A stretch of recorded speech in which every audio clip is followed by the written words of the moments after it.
इसके लिए मैं कोट करना चाहूंगा कि 16 मई 2014 को चुनाव परिणाम आए और मोदी जी के नेतृत्व में हमें स्पष्ट बहुमत मिला।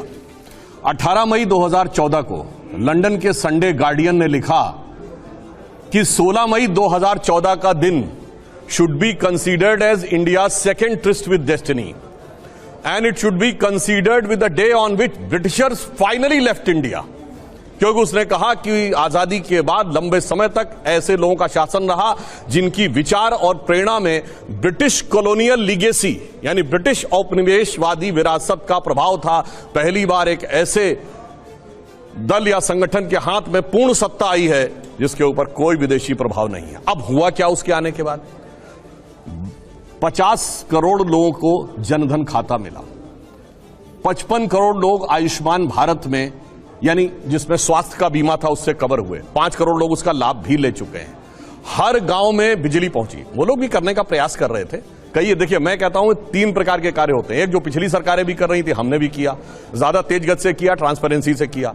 कुछ जो पिछली सरकारें सोच रही थी और हिम्मत नहीं कर पाई वो किया, और कुछ जो पिछली सरकारें सोच ही नहीं पाई। तो बिजली, पानी, सड़क, उसमें हमने क्या किया, सारे डिटेल्स आपको मिल सकते हैं। जो इन्होंने सोचना था मगर कर नहीं पाए, जैसे जीएसटी, हमने वो इंप्लीमेंट करके दिखा दिया।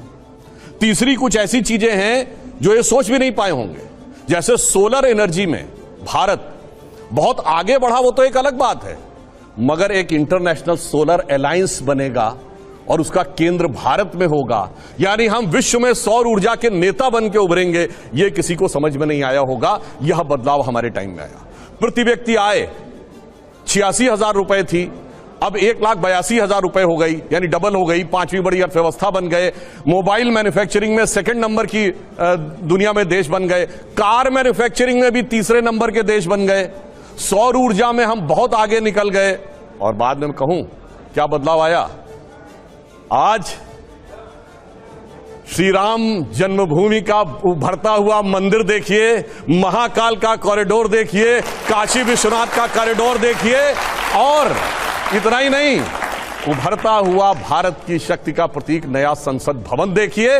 तो यह बदलाव आया कि अरुण गगन पर महाप्रगति का अब ये मंगल गान उठा, करवट बदला अंगड़ाई ली, सोया हिंदुस्तान उठा। इनके और उसमें यही अंतर है। ये नियम बनाते थे, मोदी सरकार ने 2000 ऐसे नियम समाप्त किए हैं जो रिडंडेंट, अप्रासंगिक हो चुके थे, व्यर्थ के हो चुके थे, पर केवल सरकारी कार्य में बाधा उत्पन्न करने के लिए बने हुए थे। मैं उदाहरण बताना चाहता हूं। एक अमित शाह जी ने मुझे स्वयं बताया था कि जब वो गृह मंत्री बने गुजरात के, तो जानते क्या था, 1965 की लड़ाई के समय गुब्बारे पाकिस्तान की तरफ से आते थे, वो कुछ पेपर डाल देते थे भारत की तरफ, तो हर हफ्ते पुलिस की रिपोर्ट आती थी कि इस साल कोई गुब्बारा नहीं आया। अरे भैया, सैटेलाइट का जमाना आ गया और गुब्बारे का नियम बना हुआ, नियम का पालन हो रहा था। ऐसे एब्सर्ड रूल्स को हटाने का काम किया। यह हमारी इनकी सोच में अंतर है। अब जो इन्होंने बोला, अब मैं सिर्फ फैक्ट्स बोल देता हूं, बजाय इसके कि जैसे इन्होंने कुछ कहा ये हुआ वो हुआ। क्रिस्टीना जॉर्जिवा IMF की चेयरमैन है, उन्होंने कहा कि अगले साल भारत दुनिया में 15% ग्रोथ को कंट्रीब्यूट करेगा, वर्ल्ड की ग्रोथ में 15% कंट्रीब्यूट करेगा। हमारी सरकार आने से पहले हमारा ग्लोबल GDP में 2.4% का हिस्सा था, अब 9% से ऊपर का। और इन्होंने कहा कुछ नहीं हुआ, तो मैं मानता हूं। सुनिए, जब मोबाइल हैंडसेट हम सब यूज करते हैं, जब हमारी सरकार आई तो हम 2nd बिगेस्ट कंज्यूमर थे, क्योंकि हमारे यहां सबसे ज्यादा आबादी भी है। दूसरे नंबर पे, अब नंबर 1 पे हो गई। पर पता है 92% मोबाइल हैंडसेट बाहर से आते थे। आज हम सबसे बड़े प्रोड्यूसर हैं, 97% मोबाइल हैंडसेट हमारे बनते हैं।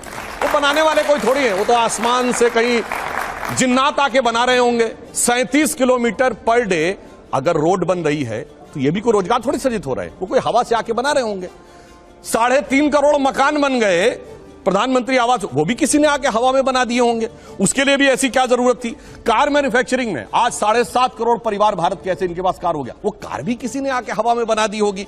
इसलिए, और इन्होंने कहा विदेशी कंपनियां चली गई, बिल्कुल। अरे हमारी देशी कंपनियां अब उस लेवल पे आई, महिंद्रा एंड टाटा ने आर्सेलर को खरीद लिया, दुनिया की टॉप की कंपनियों में से एक आर्सेलर को खरीद लिया। मगर अब क्या बताएं, अब ये कहते हैं चीन के अतिक्रमण की बात। अब जिनके दिमागों के ऊपर चीन ने अतिक्रमण कर रखा है कॉन्ट्रैक्ट्स के थ्रू, अब उसके लिए क्या करें? चाइना को हमने, अब ये लोग ये बहुत सेंटेंस बोलते हैं, चाइना को हमने चाइना के शी जिनपिंग को झूला झुलाया था। बताएं कैसा झूला झुलाया उन्होंने।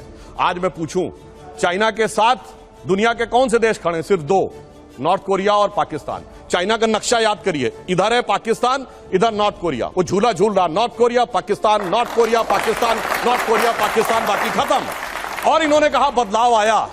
तो मैं यह भी बताना चाहता हूं, जब हमारी सरकार नहीं थी, मैं आपसे पूछता हूं 2014 से पहले देश का कौन सा ऐसा क्षेत्र था धमाके नहीं होते थे? आतंकवादी हमले, चंडीगढ़ में धमाके, दिल्ली में धमाके, बंबई में धमाके, पुणे, नासिक, लखनऊ, फैजाबाद, गुवाहाटी, हैदराबाद, चेन्नई, बेंगलुरु, कौन सी ऐसी जगह थी? चलती ट्रेन में धमाके, चलती बस में धमाके, पार्क पे जाइए तो लिखा रहता था छूना नहीं धमाका हो सकता, बस अड्डे पे जाइए, रेलवे स्टेशन पे जाइए धमाका हो सकता। और उसके बाद 26/11 के हमले के 9 महीने बाद शर्म एल शेख में पाकिस्तान से ज्वाइंट डिक्लेरेशन करते हैं जिसमें बलूचिस्तान भी हिस्सा होता है। यानी हम मान लेते हैं कि हम उसमें इन्वॉल्व हैं। और क्या कहते हैं? आतंकवाद की घटना से शांति वार्ता प्रभावित नहीं होगी। यह शर्म एल शेख जुलाई 2009 9 महीने के बाद का डिक्लेरेशन है 26/11 के। और हमने क्या कहा? मोदी जी ने कहा आतंकवाद और वार्ता साथ साथ।